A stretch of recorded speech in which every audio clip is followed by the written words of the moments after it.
How's it going? Today is Wednesday, September 16th, 2020. This is IndigPatriot News. I appreciate you joining me. Today's headlines are going to be the CDC discusses masks versus vaccine. Mike Ditka either doesn't get it or he doesn't care. A woman throws more than just insults at a black female jogger, and where's the Violence Against Women Act? Where is it? In any case, make sure you hit the subscribe button down below and stay tuned. Let's dive into it. So one of the discussions we've been having as far as the last couple of months have been concerned is how effective are masks in preventing the transmission of the coronavirus. Obviously, we've seen data that has been on either side of the divide, although the overwhelming data shows that masks are actually very useful in preventing the spread of COVID-19. Unfortunately, it's been politicized and many people just refuse to wear their masks. The conversation has diverted slightly, though, towards whether or not a vaccine is going to be effective if rushed out and spread into the public. There's been reports that the country is going to make the COVID-19 vaccine free to people for them to take, and whether or not they take it or not, I guess, is going to be up to them on a personal level, but I'm sure we'll end up with more conspiracy theories at that point. The video that we're going to watch is actually from the CDC as they're discussing the viruses that are coming out and discussion on masks. About the president, but I am going to comment as the CDC director that these face masks are the most important, powerful public health tool we have. And I will continue to appeal for all Americans, all individuals in our country, to embrace these face coverings. I've said it, if we did it for 6, 8, 10, 12... Okay, so one of the things, I'm sorry, I don't mean to pause here, but one of the things that people are going to discuss later on is, why isn't he social distancing? Why doesn't he have a mask on? And I'd like to point out that the individual that's in the background, it's a little bit of an optical illusion. That person, I'm willing to bet, is in fact further than 6 feet from Dr. Redfield there. 12 weeks, we'd bring this pandemic under control. These actually, we have clear scientific evidence they work, and they are our best defense. I might even go so far as to say that this face mask is more guaranteed to protect me against COVID than when I take a COVID vaccine, because the immunogenicity may be 70%. And if I don't get an immune response, the vaccine's not going to protect me. This face mask will. So I do want to keep asking the American public to take the responsibility, particularly the 18 to 25-year-olds, where we're seeing the outbreak in America continue to go like this, because we haven't got the acceptance, the personal responsibility that we need for all Americans to embrace this face mask. Once again, I think you've refuted the president. All right. It's not about refuting the president. It's about looking at this as a health emergency and not a partisan argument. We need to protect ourselves and the future of our country. We talk about how if this person's elected, this is going to happen, and if this person's elected, this is going to happen. Well, if everybody's getting sick and a good portion of our population ends up dying from it, we end up in a bigger, maybe not bigger, but we end up in another really bad situation where more lives are lost.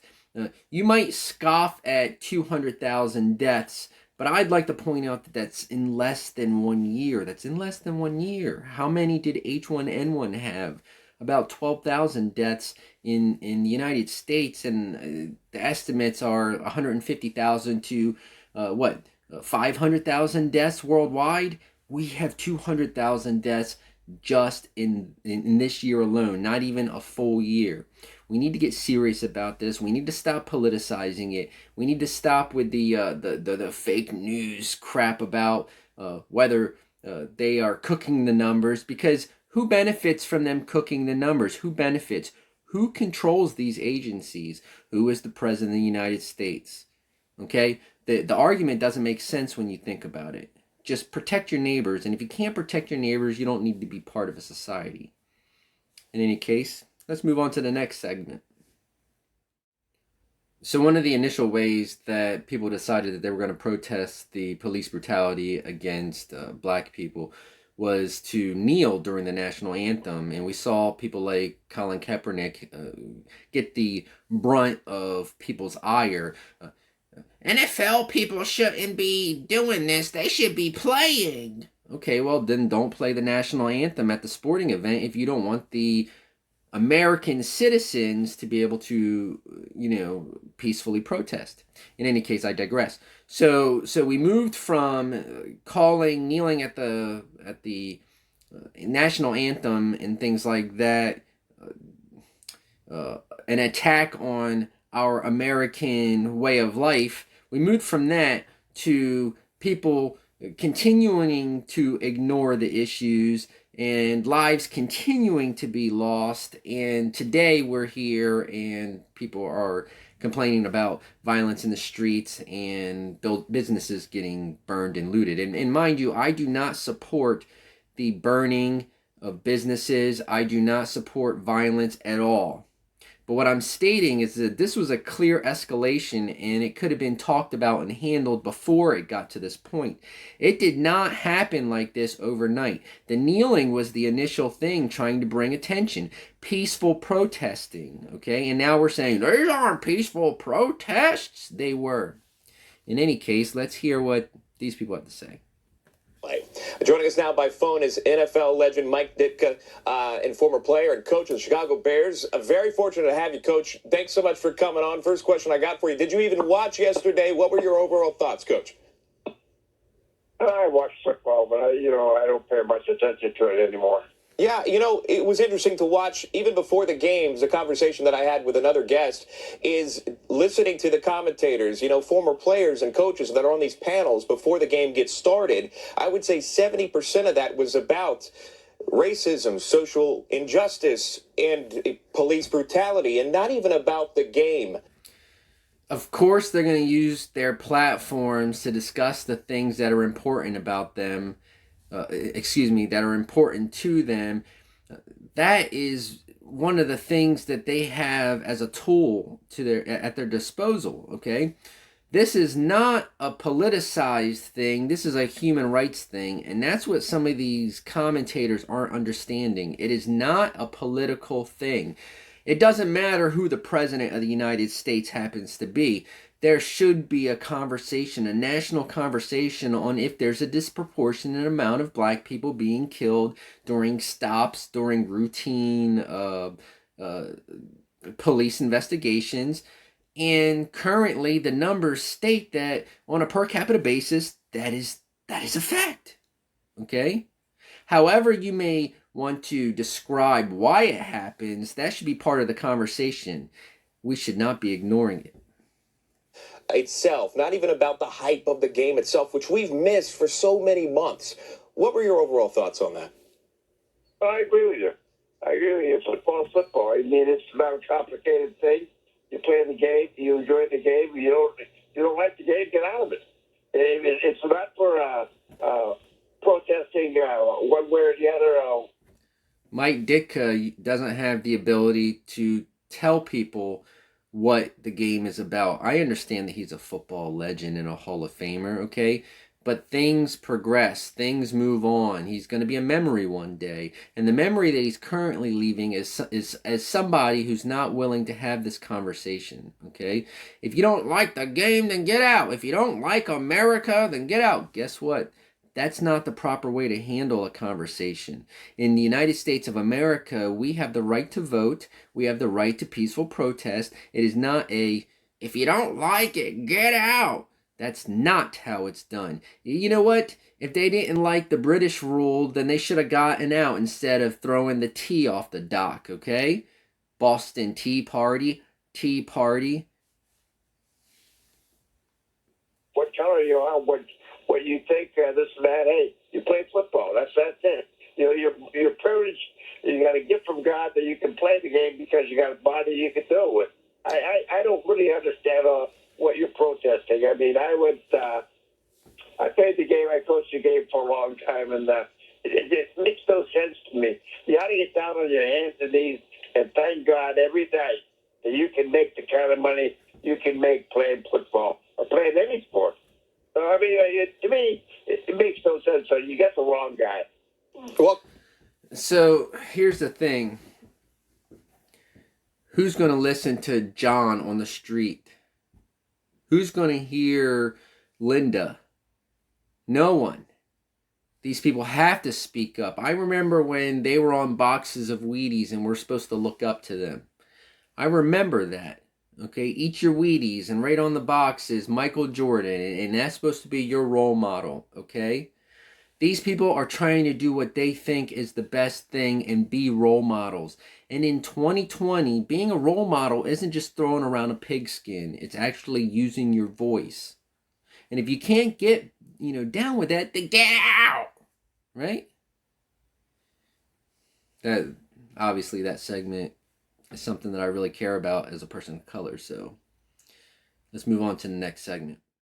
So we've become so divided as a country that when we see somebody that we think is different than us, it's okay for us to lash out. It is never okay to lash out at somebody just because you don't like them or you don't like what they represent, okay?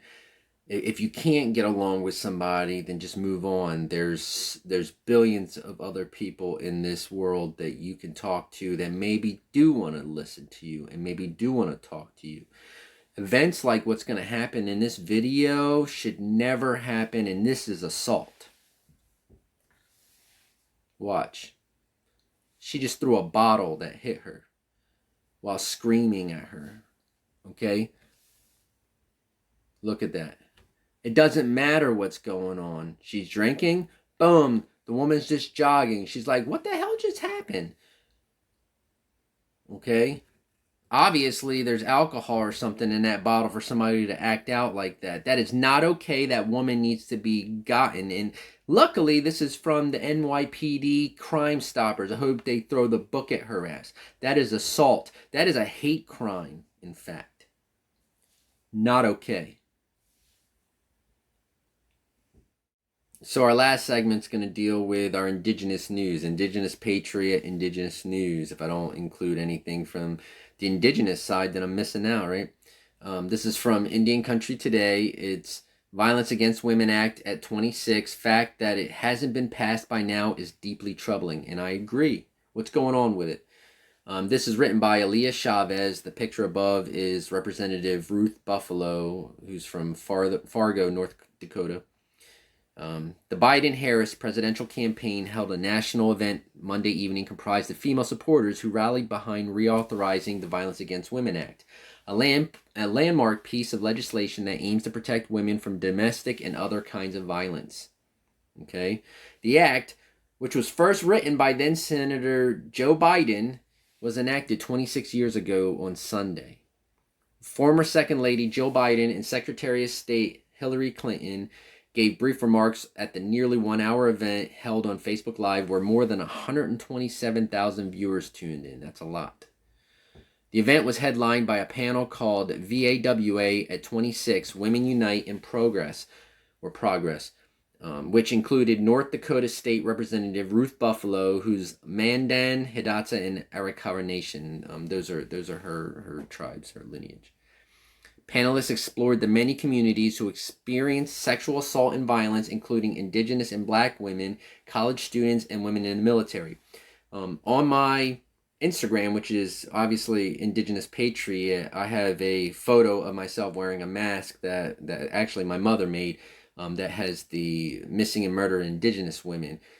You should check it out because I provide a link that talks about a study on 1 in 3 Indigenous women have reported some type of sexual violence against them. That's reported. Mind you, a lot of these things go unreported. So the numbers are probably vastly higher. Violence against women should never happen no matter what their race happens to be. It's against... These people bring us into the world. I don't know how else to tell you. If you can't respect them, then you don't deserve them. Come come be my mom. I love my mom. You get my point. In any case, they collectively called for VAWA to be reauthorized under a Biden-Harris administration. It's sad that they have to call for it to be reauthorized under somebody else's administration, and it hasn't been reauthorized now. Last year, the Democratic House voted to renew the domestic violence law, but it was not passed by the Republican Senate. I thought that all lives mattered, guys. The newest edition of VAWA includes an amendment which closes the so-called boyfriend loophole by barring those convicted of abusing, assaulting, or stalking a current or former dating partner from buying or owning a firearm. So if you are bullying somebody, if you are stalking somebody, then that is clearly predatory behavior. And maybe you should be restricted from buying a firearm. I don't know for how long, but that's part of a conversation that needs to be had.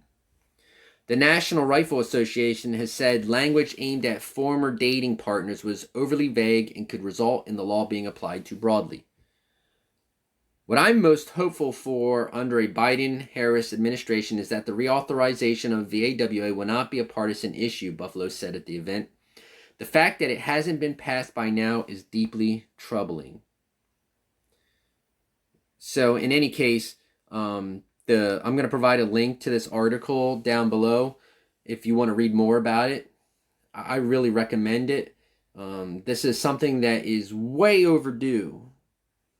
In any case, thank you for joining. I'm Indigenous Patriot. I'm at WIKWEKO on Twitter, indigenouspatriot.com. I need to update the website. I'm also Indigenous Patriot on Instagram. I like to post on Instagram. My whole life, I wasn't a big picture taker, and now, boom, boom, boom, shot. Okay, I was on a podcast this past weekend for Bubba's Bodyguard podcast. Sorry, I messed that up, Bubba. And I'm going to be on a podcast this Sunday, or at least film this Sunday, which is Ovanda and Lydia, called Let's Talk. I'm going to put a link to that in the down below as well. And if I missed that up, please do not smash me. In any case, please remember to click the subscribe button, click the bell button. I'll have more for you. Join me. Wanishi.